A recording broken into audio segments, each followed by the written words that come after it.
विष्णुरेकादशी गीता तुलसी विप्र धैनवः असारे दुर्ग संसारे षटपदी मुक्तिदायिनी। भगवान श्री हरि विष्णु का पूजन करना, एकादशी का व्रत करना, गीता जी का श्रवण करना, तुलसी जी का पूजन तथा दर्शन करना, ब्राह्मणों का सम्मान करना और गौ माता की रक्षा करना, ये 6 कर्म मनुष्य के लिए मुक्तिदायक बताए गए हैं। ज्येष्ठ माह के शुक्ल पक्ष की जो एकादशी होती है उसे निर्जला एकादशी कहा जाता है। इस बार निर्जला एकादशी 20 जून 2021 को दोपहर 4:18 से एकादशी तिथि प्रारंभ हो जाएगी, जो कि 21 जून 2021 को दोपहर 1:28 पर एकादशी तिथि समाप्त हो जाएगी। सूर्योदय व्यापिनी तथा द्वादशी युक्त जो निर्जला एकादशी रहेगी वो 21 जून 2021 सोमवार के दिन ही रहेगी। इसलिए सभी भक्तजनों को, माताओं बहनों को 21 जून 2021 सोमवार के दिन ही निर्जला एकादशी का व्रत करना चाहिए तथा इस व्रत का पारणा यानी व्रत खोलने का जो समय रहेगा वो 22 जून को सुबह 5:35 से लगा करके 8:18 का जो समय रहेगा उस दौरान व्रत का पारणा करना है यानी व्रत खोलना चाहिए। तो इस प्रकार सभी भक्तजनों को, माताओं बहनों को 21 जून 2021 सोमवार के दिन ही निर्जला एकादशी का व्रत करना चाहिए। पूरे साल में 24 एकादशी आती है, वहीं अधिक मास होने पर इनकी संख्या 26 हो जाती है और पूरे वर्ष में जो 26 एकादशी होती है उनका व्रत करना यदि आपके लिए असंभव है तो आपको निर्जला एकादशी का व्रत अनिवार्य रूप से करना चाहिए। हमारे धर्म ग्रंथों और पुराणों में ऐसा बताया है कि जो व्यक्ति निर्जला एकादशी का व्रत कर लेता है उसे संपूर्ण पूरे वर्ष की एकादशियों का फल प्राप्त हो जाता है। इसलिए यदि आप पूरे वर्ष की एकादशी नहीं कर पाते हैं तो प्रत्येक मानव मात्र को निर्जला एकादशी का व्रत करना चाहिए। एक दिन ऐसा होता है जिस दिन कठोर नियम का पालन करते हुए निर्जला एकादशी का व्रत सभी को करना चाहिए और 24 घंटे की यह कठिन तपस्या रहेगी। इस निर्जला एकादशी को भीमसेनी एकादशी भी कहते हैं, क्योंकि महर्षि वेदव्यास के अनुसार भीमसेन ने इस व्रत को धारण किया था और धर्म ग्रंथों में बताया है कि इस एकादशी का व्रत प्रत्येक मानव मात्र को करना चाहिए। पूरे साल में आने वाली समस्त एकादशियों का फल निर्जला एकादशी प्रदान करती है। यह व्रत सभी महिलाएं कर सकती है। सौभाग्यवती महिलाएं, विधवा महिलाएं और कुंवारी कन्याएं सभी को इस व्रत को अनिवार्य रूप से करना चाहिए तथा समस्त पुरुषों को भी इस व्रत को करना चाहिए। यदि विवाहित पुरुष करे तो भी उत्तम है, यदि कुंवारे लड़के करे तो भी उत्तम है, लेकिन ध्यान रखें गर्भवती माताओं को इस व्रत को नहीं करना चाहिए। गर्भवती माताएं यदि व्रत करेगी तो उनको इस व्रत से विपरीत परिणाम प्राप्त हो सकता है। इसलिए गर्भवती माताओं को निर्जला एकादशी व्रत बिल्कुल नहीं करना चाहिए और जो माताएं बहनें मासिक धर्म या पीरियड में रहती है उनको इस व्रत को तो करना चाहिए, लेकिन पूजन पाठ नहीं करना चाहिए। केवल और केवल इस व्रत को कर सकती है और इसी के साथ यदि आपके घर परिवार में जन्म या मृत्यु का सूतक है तो आप व्रत कर सकते हैं, लेकिन पूजन पाठ और भगवान का स्पर्श नहीं कर सकते हैं। इसलिए सभी मनुष्यों को चाहिए व्रत को धारण करें और इस व्रत को अनिवार्य रूप से धारण करना चाहिए। निर्जला एकादशी का व्रत करने से जन्म जन्मांतर के पाप नष्ट हो जाते हैं। जब हमारे पाप नष्ट होते हैं तभी हमारे पुण्यों का उदय होता है। लोग कहते हैं कि पूजन पाठ का फल नहीं मिलता और हम कई उपाय कर चुके हैं लेकिन फल नहीं मिलता। उसका एक ही कारण होता है कि हमारे पूर्व जन्म के इतने पाप है कि जो कट ही नहीं रहे हैं। उनको काटते काटते हमारी पूरी उम्र व्यतीत हो जाती है। इसी कारण हम जो भी जप करते हैं, तप करते हैं, पूजन करते हैं, साधना करते हैं, आराधना करते हैं, उपाय करते हैं, वो फलीभूत नहीं होते हैं, क्योंकि हमारे पूर्व जन्म के जो दुष्कृत्य है, पाप है, वो जब नष्ट होंगे तभी हमारे पुण्यों का उदय होगा। तो इसके लिए यह एक अवसर आप सभी के लिए आया है कि आप अपने जन्म जन्मांतरों के पाप यदि नष्ट करना चाहते हो तो आपको निर्जला एकादशी का व्रत करना चाहिए। इस व्रत में भगवान विष्णु की आराधना का विधान है। इस व्रत को करने से इस संसार में आपको धर्म की प्राप्ति होगी, अर्थ की प्राप्ति होगी और आपको काम यानी भौतिक सुख सुविधाओं की प्राप्ति होगी तथा अंत समय में आपको मोक्ष पद की प्राप्ति हो जाएगी।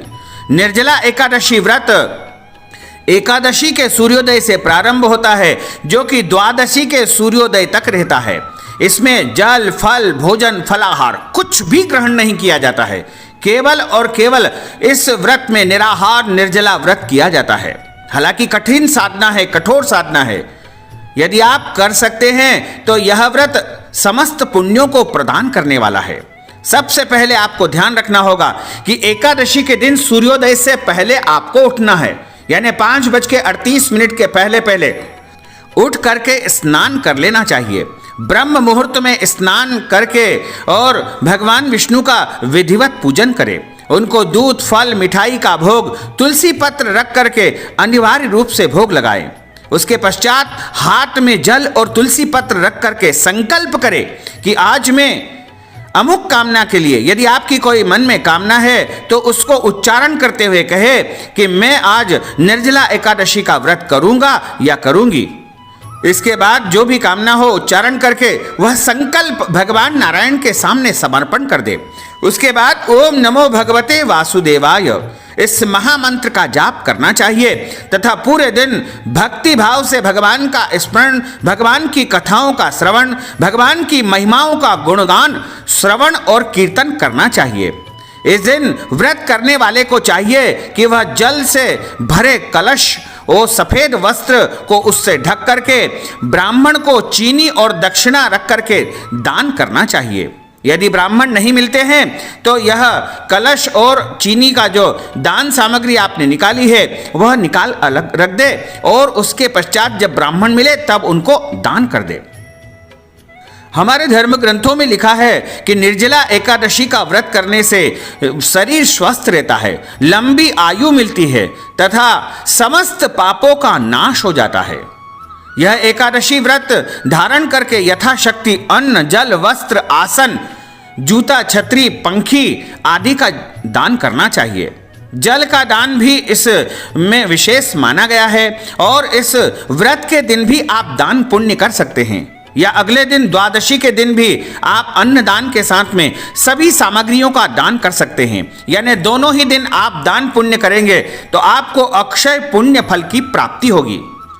साथ ही यदि आप पूरे वर्ष एकादशी का व्रत नहीं कर पाते हैं और आप अन्य एकादशियों में अन्न खा लेते हैं या कोई भी वस्तु खा पी लेते हैं तो उससे दोष लगता है और उस दोष से मुक्ति के लिए केवल और केवल एक ही उपाय है कि आपको निर्जला एकादशी का व्रत करना चाहिए। साल भर की एकादशी में आपके द्वारा जाने अनजाने में कोई भी पाप हो गए हैं, दोष हो गए हैं, गलती हो गई है तो सभी एकादशी के प्रायश्चित्त के लिए आपको निर्जला एकादशी का निर्जला निराहार व्रत करना चाहिए। यह व्रत समस्त पापों से मुक्त होकर के अविनाशी परम पद को प्राप्त करवाता है। और धर्म ग्रंथों में लिखा है कि एकादशी के दिन कुछ कार्य वर्जित माने गए हैं, इनको गलती से भी नहीं करना चाहिए। इन कार्यों को करने से एकादशी का व्रत निष्फल हो जाएगा। एकादशी के दिन दिन भर भगवान का स्मरण करना चाहिए तथा दिन में सोना नहीं चाहिए और एकादशी की रात्रि में भी शयन नहीं करना चाहिए। पूरी रात जाग करके भगवान श्री हरि विष्णु का भजन कीर्तन करना चाहिए। इससे भगवान विष्णु की अद्भुत कृपा आपके ऊपर बनी रहेगी। एकादशी तिथि के दिन गलती से भी पान नहीं खाना चाहिए। पान खाने से मन में रजोगुण की प्रवृत्ति बढ़ती है तथा व्रत भंग माना जाएगा। एकादशी के दिन चावल का सेवन भी नहीं करना चाहिए। यदि एकादशी व्रत आपके घर में नहीं भी होता है तो भी आपको चावल का सेवन भी नहीं करना चाहिए और चावल घर में बनाना भी नहीं चाहिए। चावल का सेवन करने वाला पाप का भागी होता है, इसलिए आप न तो घर में चावल बनने दें या चावल से संबंधित कोई अन्य वस्तु का भी उपयोग घर में नहीं होना चाहिए।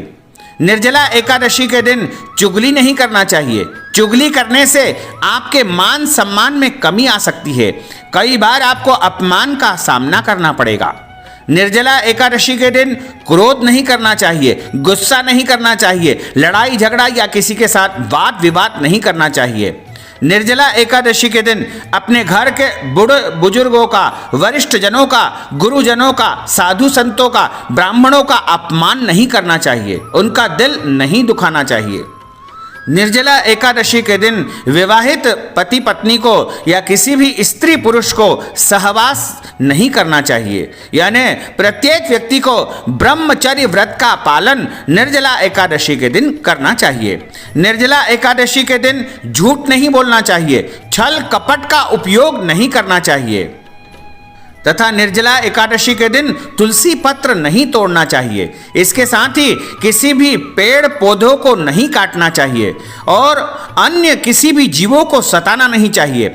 गौ माता को लाठी से नहीं मारना चाहिए या किसी भी प्राणी को, जीव मात्र को कष्ट नहीं देना चाहिए, क्योंकि धर्म ग्रंथों में लिखा है, रामचरितमानस में भी तुलसीदास जी ने बताया है कि ईश्वर अंश जीव अविनाशी, अर्थात प्रत्येक जीव में ईश्वर का वास होता है।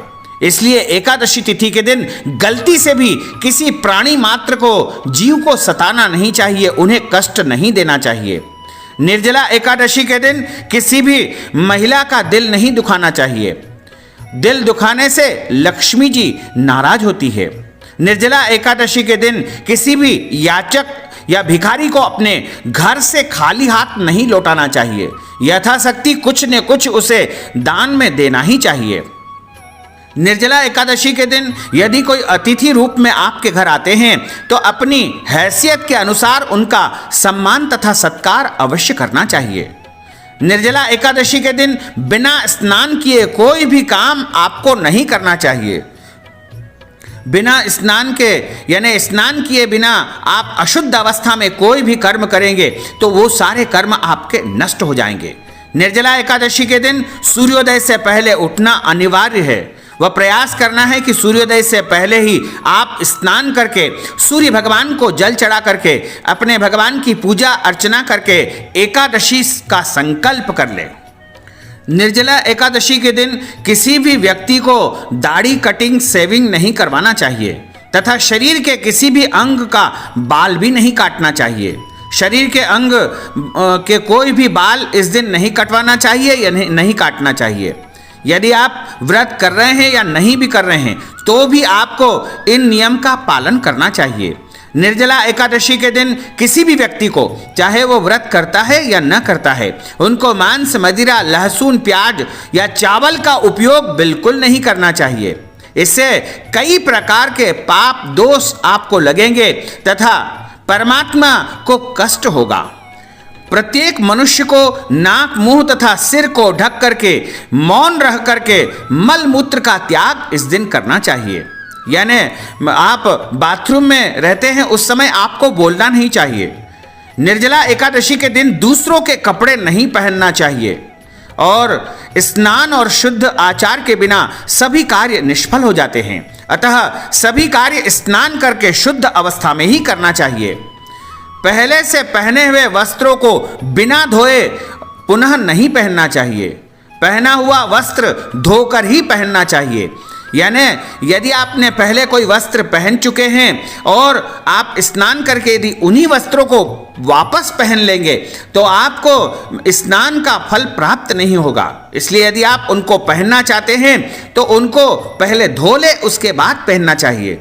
कभी भी गीले कपड़े व्यक्ति को नहीं पहनना चाहिए। यानी हमेशा सूखे हुए कपड़े ही धारण करना चाहिए।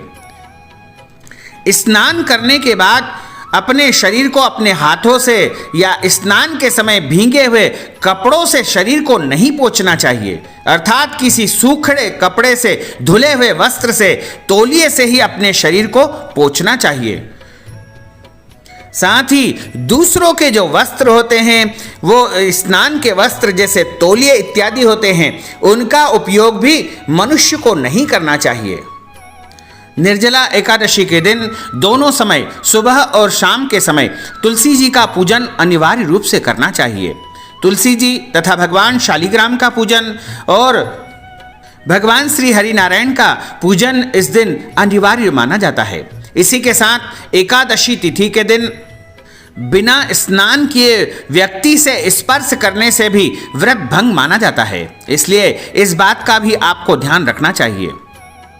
निर्जला एकादशी के विषय में बताया है कि महाभारत काल के समय एक बार पांडुपुत्र भीम ने महर्षि वेदव्यास जी से पूछा, हे परम आदरणीय मुनिवर, मेरे परिवार के सभी लोग एकादशी का व्रत करते हैं, वह मुझे भी व्रत करने के लिए कहते हैं, लेकिन मैं भूख सहन नहीं कर पाता हूँ। अतः आप कृपा करके मुझे कोई ऐसा उपाय बताइए कि बिना एकादशी किए ही मैं सारे साल की एकादशी का फल प्राप्त कर सकूं। भीम के अनुरोध पर महर्षि वेदव्यास जी ने कहा कि पुत्र, तुम निर्जला एकादशी का व्रत करो।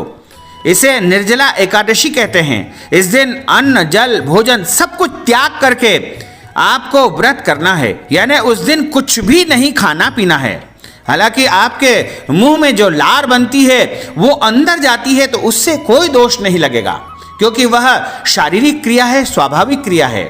और आपको ऊपर से जल नहीं पीना है या कोई भी वस्तु खाना पीना बिल्कुल नहीं है, तथा सूर्योदय से लेकर के अगले दिन सूर्योदय तक इस व्रत का पालन करना है। सच्ची श्रद्धा से निर्जला का पालन करना है और ऐसा करने से तुमको पूरे वर्ष की एकादशी जो भी होती है उसका संपूर्ण फल प्राप्त हो जाएगा। कहा जाता है कि महर्षि वेदव्यास जी की आज्ञा से ही भीमसेन ने निर्जला एकादशी का व्रत किया था, इसलिए इसे निर्जला एकादशी तो कहा जाता है, लेकिन उसके बाद से इसका नाम भीमसेनी एकादशी भी विख्यात हुआ था। तो भक्तजनों, हमने आपको निर्जला एकादशी के व्रत के संदर्भ में बताया है। यह ज्ञानवर्धक वीडियो आप अधिक से अधिक लोगों को शेयर करिएगा और लाइक अवश्य कर दीजिएगा। साथ ही यदि आपके मन में कोई और प्रश्न है तो आप कमेंट बॉक्स में जरूर लिख दीजिएगा। इस वीडियो को आप अधिक से अधिक लोगों को शेयर करिएगा, लाइक करिएगा, कमेंट करिएगा। और यदि अभी तक आपने सब्सक्राइब नहीं किया है तो अभी और इसी समय सब्सक्राइब अवश्य कर लीजिए। आपको और आपके परिवार को सादर जय श्री कृष्ण, सादर धन्यवाद।